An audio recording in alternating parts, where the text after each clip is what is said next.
Prodaju vam razne priče o uzgoju bijelog luka, a vi nikako da dobijete one prave krupne glavice. Pa da vam kažem u čemu je stvar.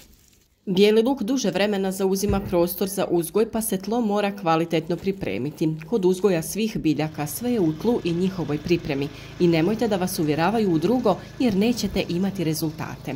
Na otvorenom se može proizvoditi u 2 roka za sadnju, u proljeće i u jesen. Proljetni bijeli luk se od jesenjeg razlikuje po veličini lukovica i broju češnjeva u njima. Proljetni ima manju glavicu i više sitnijih češnjeva, dok jesenjak ima veću glavicu i manji broj krupnijih češnjeva, ali proljetne glavice traju duže, čvršće su i bogatije eteričnim uljima. Za oba je ipak zajedničko to da ih ne treba proizvoditi na kiselom zemljištu. Imaju izrazite zahtjeve prema ishrani i ista im je agrotehnika.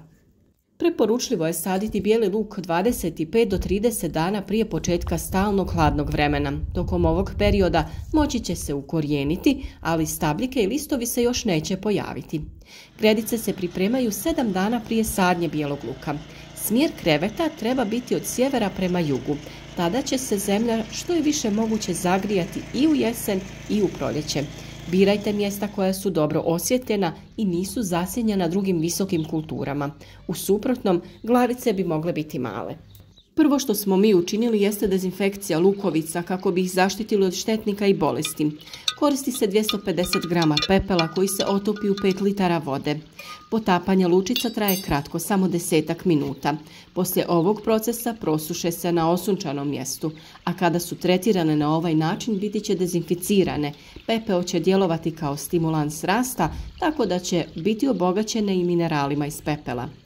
I kao što rekoh, priprema zemljišta je vrlo važan korak. Prije same sadnje smo obradili zemljište kako bi bilo rahlo i lako se moglo obaviti sve potrebne mjere. Od ostataka biljaka i stajnjaka sami pripremamo humus te ga u glistincu prerađuju kalifornijske gliste. To je idealno hranjivo za sve biljke o kojem smo dosta govorili. Njega dodajemo po površini tla 1 kg po 1 metru kvadratnom te dobro izmiješamo sa tlom. O dobrobitima pepela smo također dosta govorili, pa je on sljedeće što dodajemo po površini. Posipamo otprilike 100 grama po metru kvadratnom te ponovo izmiješamo sa grabljama.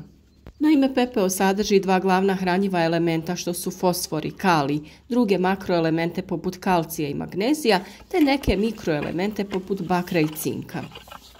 A da bi se poboljšala pH vrijednost zemljišta, odnosno da bi se pH vrijednost dovela u nivo vrijednosti koja je najpovoljnija za uzgajanje određene kulture, pristupa se kalcifikaciji.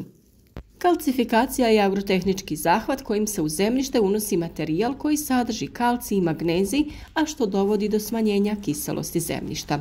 Mi to radimo tako što posipamo vapno po površini tla. Bijeli luk se sadi u dobro pripremljeno zemljište na dubinu od 4 do 5 cm u jesen i 2 do 3 cm u proljeće. Sadi se u trake ili redove u zavisnosti od potreba i mogućnosti. Sadi se u redove razmaka 30 cm, a u redu razmak između češnjeva treba biti oko 10 cm.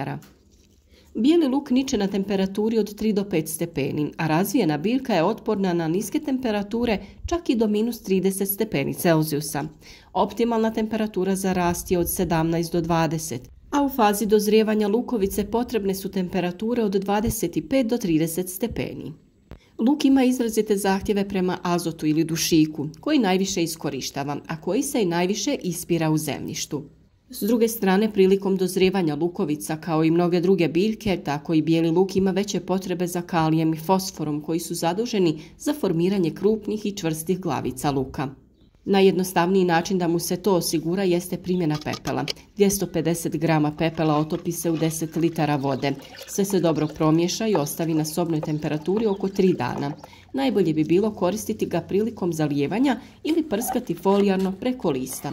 Na ovaj način prihranjujemo lukovice i dajemo neophodne nutrijente kako bi se zdravo razvijale i bile otporne na napad štetnika i bolesti. Ozimi bijeli luk obično se bere krajem jula, početkom augusta. Luk je spreman za vađenje kada se stablo povije, odnosno kada 2/3 lista budu još uvijek zelene. Trudimo se da sa vama podijelimo naše iskustvo sa prirodnim hranjivima i načinom uzgoja. Ostanite uz nas i pratite savjete za kvalitetan uzgoj voća i povrća.